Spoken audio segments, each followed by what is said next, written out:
Apocalypse Gaming.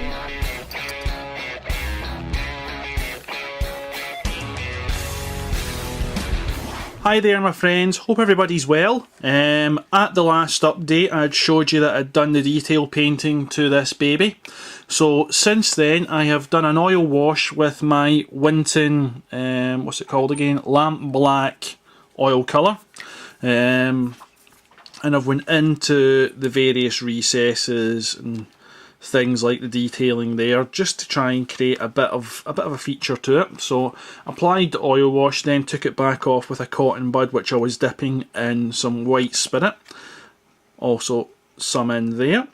Again, you can just see it on the stud work and on the actual metal work, just to try and darken that down a bit. Down towards the door. Again, just the exact same process with the lamp black on the Winton oil colours. So it was heavily thinned down, and then down on the stud work as well, and down into the corners of the recesses. So just adding some extra detail and some extra feature to it rather than just the flat colours.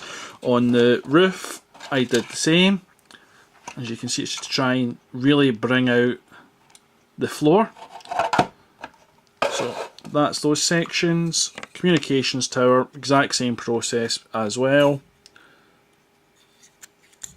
Just washed down, and then what I didn't want removed. And finally, same on the gun. Washed down and what I didn't want removed. Just to try and bring the details out without being too heavy. So next thing I'm going to do is I'm going to test a paint system that I've never used before. So it's the Comart Real Deal Weathering Kit. I've had this for a while.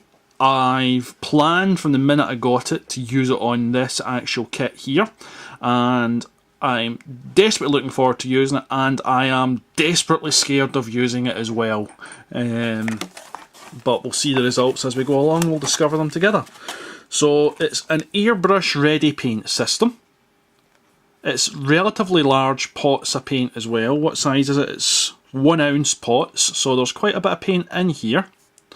The paint itself is dispensed through the screw top dropper mechanism, but there's also an extra safety feature in here of a twin cap system. So you've got this cap as well, which you can take out and discard completely if you want. I'll keep it on there because it's just an extra seal to make sure nothing happens to my paint. It also means I can use it as a dropper bottle, or I can use it as a pop-off top bottle for dipping the brush in, whichever way I want to go. So just screw that back on. The bottles of paint themselves come with, if you can hear it, bearings in it. It sounds like one bearing, but it's a relatively substantial weighted bearing because you can really feel it as you're shaking the bottle around, so that helps mix it. But as I say, it's a nice thin looking paint, airbrush ready, made by Comart, or Medea, who is part of Iwata, or Iwata's part of them, I'm not sure which way around it is. So what we'll do is we'll get some of this paint on, take a look at how it's going, and show you the process as it goes. So thanks for checking it out so far. So the initial colour I'm going to use is Fertile Soil, and that will be followed on by Dark Rust. Now the concept of using these paints is, take a dot of the paint that you want to apply first, and this is my base coat for the rust, and apply it to the area. So I've just got a dot of that put on, as you can see. Give my brush a clean. Give this a second or so to dry, and then what I want to do is take some of the other colour and apply that whilst this one's wet but not completely dry to the centre of the area. So I'm just going to let that dry for a second, just so it's a bit drier than it is, because it's still going to be wet. So I'll just pause at the minute and come back when I'm applying, so we're not taking too long of a pause in here. So that's beginning to dry looking at it. So get my paint and apply to the centre.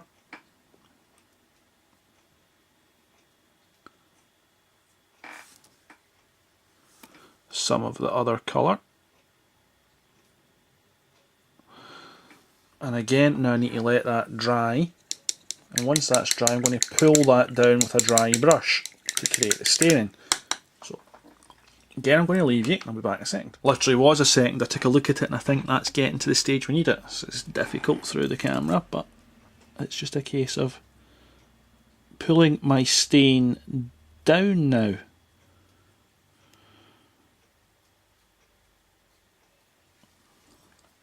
And as we can see, there's the rust drip. And that's all we do for each of the stains. So I'll go ahead and I'll do a few more of these and we'll come back and look at it in a second. So another technique that we can do with these paints is to take some baking powder, put it in my palette, and then I can mix the two of these together to get a 3D sort of looking rust effect. So I'm putting some on my brush. I'm now taking some of my baking powder. I've got that on the brush. As you can see, I'm just going to apply that down into the potential areas where the rust could be building up.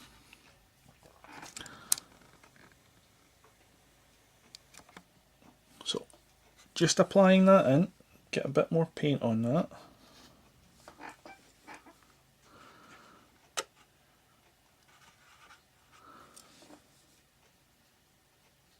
And just build it up nice and slow.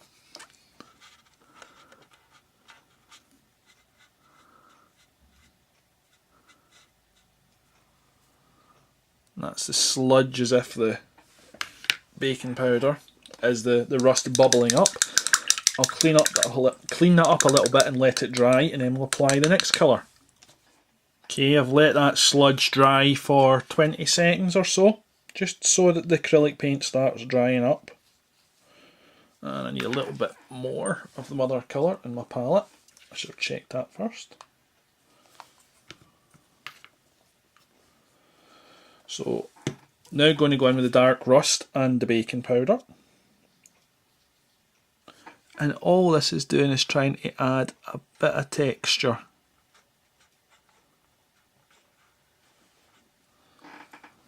Again, we'll let that dry and then we'll streak it just round that area. So back in a second when it's dried. Okay, I've gave that just another 20 or so seconds to dry, and it's now just pulling it round and mixing it in a bit, just to get the distribution of the colours. I fancy a wee bit of that just over here as well in that corner, seeing as I've got the excess on the brush.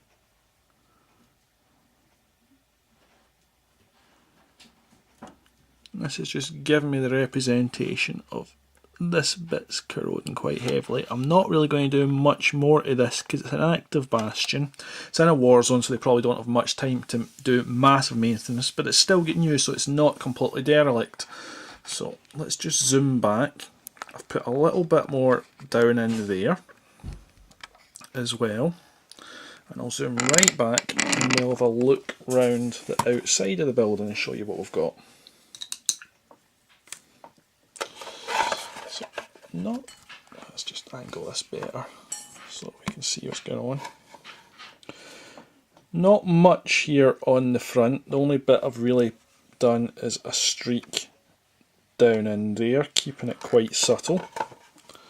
Coming round to this side, still trying to keep it relatively subtle because I say it's a building in use, so a little bit of rust streaking there with them two paints. Bit heftier off of there and a little bit down here, so just keep them, as I say, relatively subtle, and then round to this other side a little bit coming off there. And there was one of these red stanchions as well, but the colour blends in. Unless you're catching it at the right angle, you can just see it coming down there. And a tiny bit on the front door. So as I say, very, very subtle effect I'm trying to achieve, because it's a bastion that is in use. It's not going to be heavily corroded, so that's all I'm going to do with those paints. I'll now go in and do some chipping to the actual bullet holes areas, just to represent where the paint's been knocked away in these sort of areas. I've already hit it with a wash now. I want to just put some silvery chipping marks to that as well, and we'll take it from there. So come back shortly. Okay, the next colour I'm going to use is blue-grey smoke, and I'm just going to use this on the end of the gun muzzles because the bolters on here are obviously fired by a gunpowder sort of propellant, so this just helps simulate on the end that muzzle burn. So don't need much, it's tiny amounts, but just trying to add that extra little bit of realism again. So again, just round on the ends on this side and that one.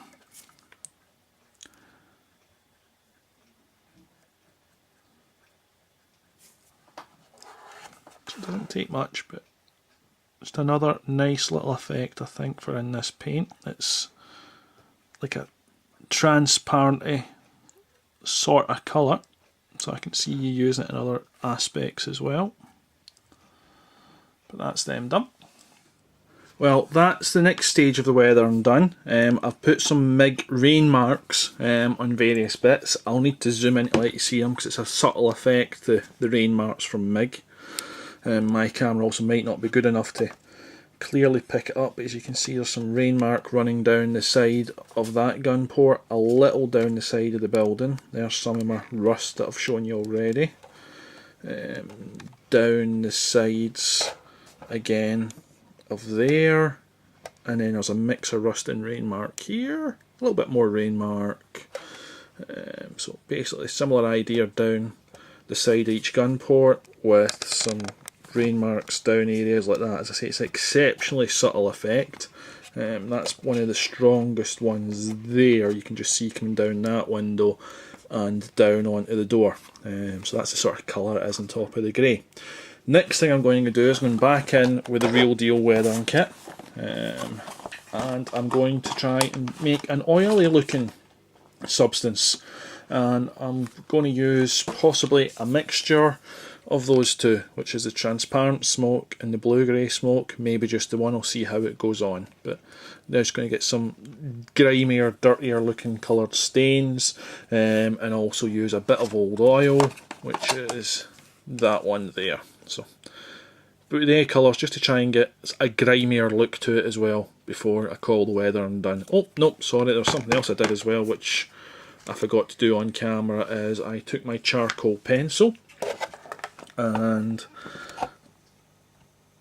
I just scuffed up the edges of the paints along the top and scuffed up some of the edge of the paint on the grid as well, just to give it that shinier look. So again, we've now got some scuffed paint off just from weapons coming through and people leaning over to shoot down. So just trying to give it a bit more of a used look, so there'll be some grimier stains going on. So had applied the MIG rain marks. I've now went in with the Comart old oil, and on top of the MIG rain marks I've put the old oil just to darken that down but give a different tone to that stain. So there's one of the rain marks with old oil, there's another. It's just to try and give it a bit of added depth and added texture. I didn't get it in that one, I need to go back, but there we go.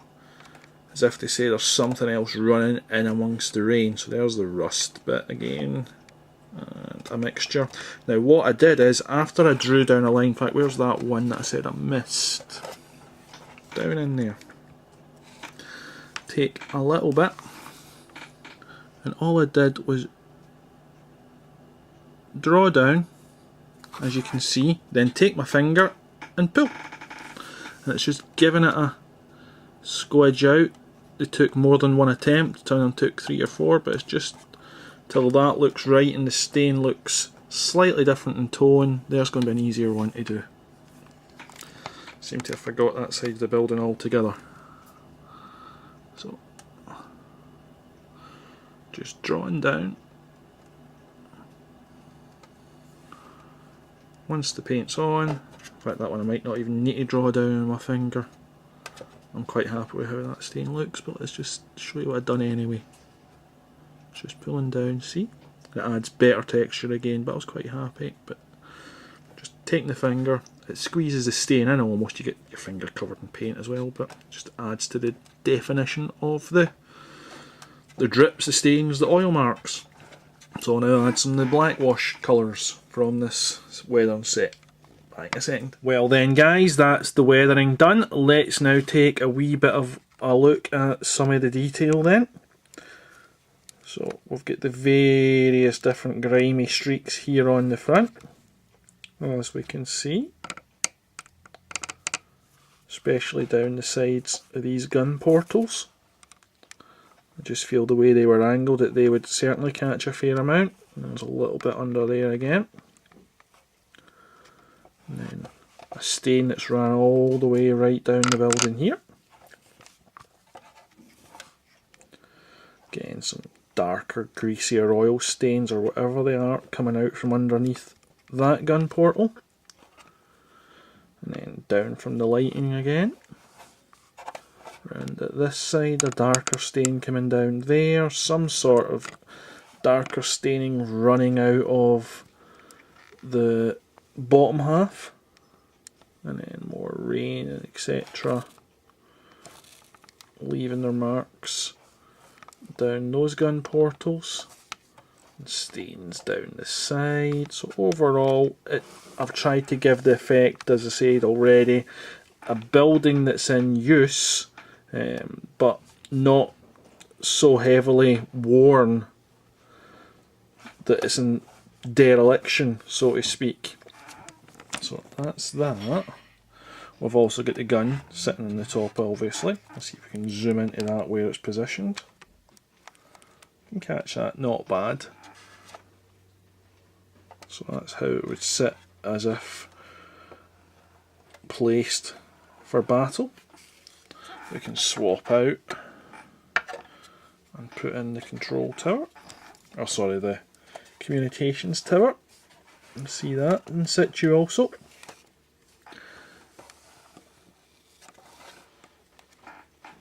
Now if we can angle this, we'll look at the top section here.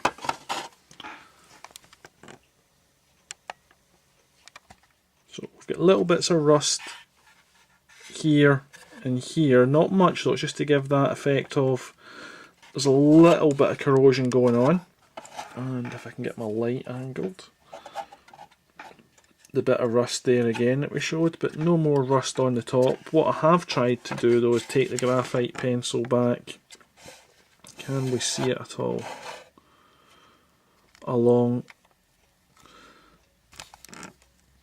these areas, just to try and take some of the paint as if it's been worn away from the gun spinning round and those sort of ideas. So there's a bit of wear and tear to that, but not masses. And the same on some of the grills as well. Just zoom out. So that's the piece. I'll chuck up the stills, let you get a better look at some of the features I'm trying to talk about on the stills and not get you as dizzy as I have been. One other little bit I suppose we should look at is down here. Again, I've taken the graphite pencil and just scuffed off some of the paint as if there's a bit of wear and tear, or made it look like some of the paint's come off. One patch of rust, so otherwise it's pretty much in good nick, but just giving it that idea of this has been used but it ain't heavily corroding away because it is in use, but there is damage happening to it because the Imperium, as we all know, is in decay itself. So just trying to reflect all that in the piece. So here come the stills. Thanks for watching. Hope you enjoyed it. There will be more on this. I do plan on lighting it, but I'm not going to light it right away. I'm going to take a step back from the lighting, learn a little bit more, because all I'm going to do is light the interior. But there's 3 levels to the interior. There's this bottom level, which will be one colour through these these portals. There'll be a different set of light coming through these portals, and the grills at the top I plan on another set of lights. But I also want to learn some circuit building for blinking, etc. So I don't want just static lights on it. That's a bit boring. I want some blinking happen as well. So Malvictus, I'm looking at you because you're about to do a tutorial on that. Tube BK, I'll probably be scouting through your stuff as well, see if I can find anything in there. Bad Grendels and probably a ton of other people as well. I'll be checking through your videos to see what hints and tips I can get from you for circuit building. But that's the sort of plan of where I'm going. So once I've got the circuit idea what I need to do, there'll be levels put into light block underneath here. So this time, I promise you, here comes the stills. Thanks for watching, folks. Take care.